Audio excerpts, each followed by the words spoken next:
Thanks for coming today. Yes, ma'am. This is an interview that none of these firefighters really want to do, mainly because May 18th, 2023 is a day that's hard for them to think about, yet they do, a lot. I'd say probably not a day has gone by that I haven't thought about it.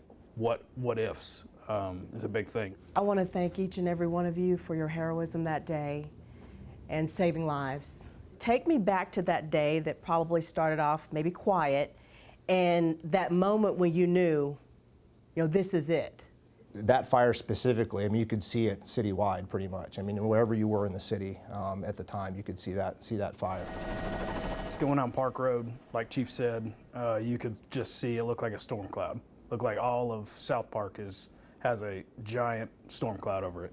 Chief, talk to me about the responsibility you felt that day. The weight of that responsibility is very, very great. I was actually off on leave, and so when the fire went to a second alarm, I responded from my house. And so I arrived about 45 minutes after initial dispatch, and I think we were at a fourth alarm at the time.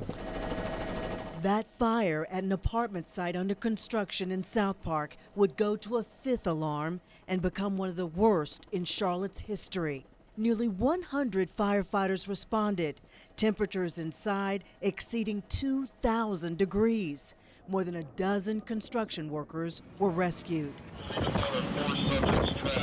But 2 others were trapped on the 6th floor, unable to make it to the one exit.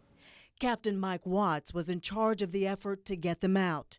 His team 6 stories up when time began to run out. I've got a guy low on air. We're disoriented and don't know our way back out. We're in 0 visibility. And then that was the decision I made in my head, like, we're gonna have to do this. So you made the call for the Mayday? Yes, ma'am. Unbeknownst to us, we were completely surrounded by fire. So that was kind of my moment of like, call the Mayday. Once we got out and realized, we were still 200 plus feet from the stairs.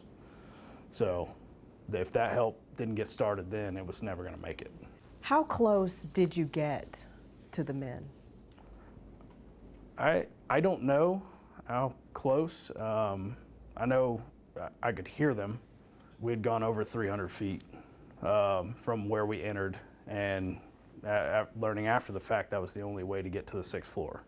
So we ran too low on air. We didn't have enough. Obviously, our air tanks are limited on the time we have, and crawling that entire portion, it's going to consume more. So I don't know how close we got. I just know that at one point we'd heard them and then we couldn't hear them anymore.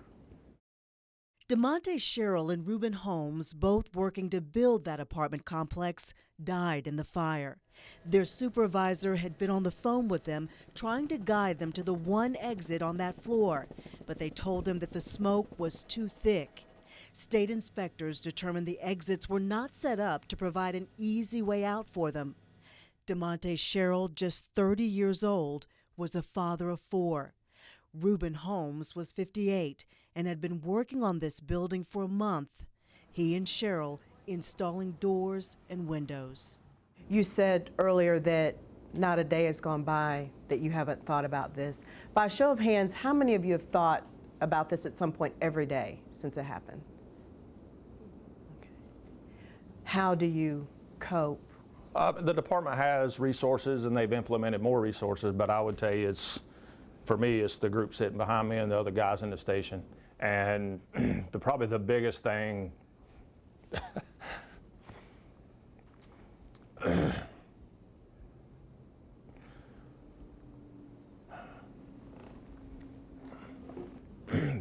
the biggest thing is, are you ready emotionally?